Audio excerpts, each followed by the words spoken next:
បាទសួស្តីដល់កាន់ពុកម៉ែបងប្អូននេះមានស្លោជួបហ្នឹងបាទឥឡូវចាប់តាមទៅទិញមាន់បាទឥឡូវមកផ្សារវិញបាទមានបន្លែមានគួនបាទមានសាច់មាន់បាទមានគ្រឿងមានអីបាទមានគ្រឿងបាទមានលឹកខ្នឹងមានអីបាទទេឥឡូវចាប់ដើមហាន់លឹកខ្នឹងបាទចិត្តលឹកខ្នឹងស្ដើងតូចពុកម៉ែបងប្អូនបាទហាន់អញ្ចឹងទៅបងចាប់ដើមហាន់តកួនមកពុកម៉ែបងប្អូនហាន់តកួនយើងចាប់ដើមហាន់តកួនចិត្តតកួនមកតាមចំណងចិត្តពុកម៉ែបងប្អូនអាចចិត្តធំបានទៅក៏បានបាទ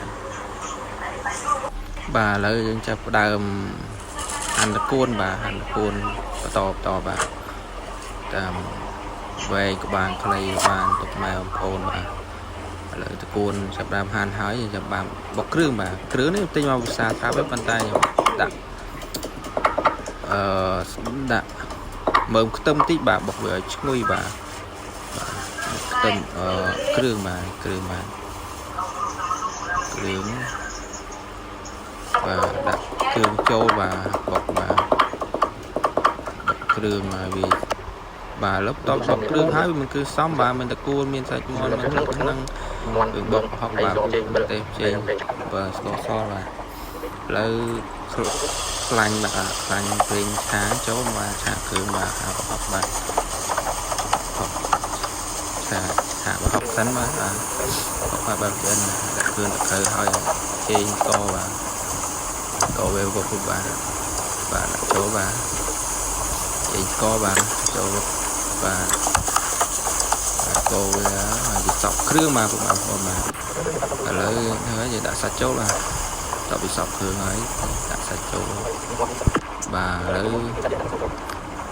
ឡូវគ្រឿងសាច់ចូលអស់ហើយយើងចាប់បានដាក់លឹកខ្នឹងបាទកូរឥឡូវគ្រឿងអីបាទចាប់បានឆ្អិនអស់ហើយយើងដាក់ថែមទឹកតិចបាទដាក់ថែមទឹកបាទឥឡូវមកពុះវាតំណឹង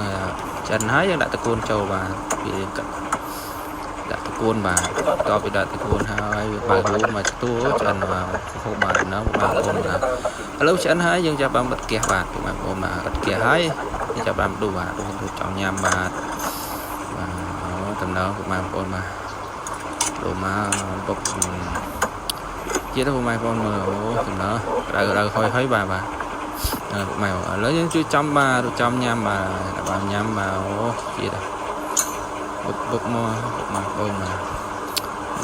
ជាទៅពុកម៉ែបងប្អូនជួបគ្នានៅវីដេអូក្រោយពុកម៉ែបងប្អូនអរគុណបាទ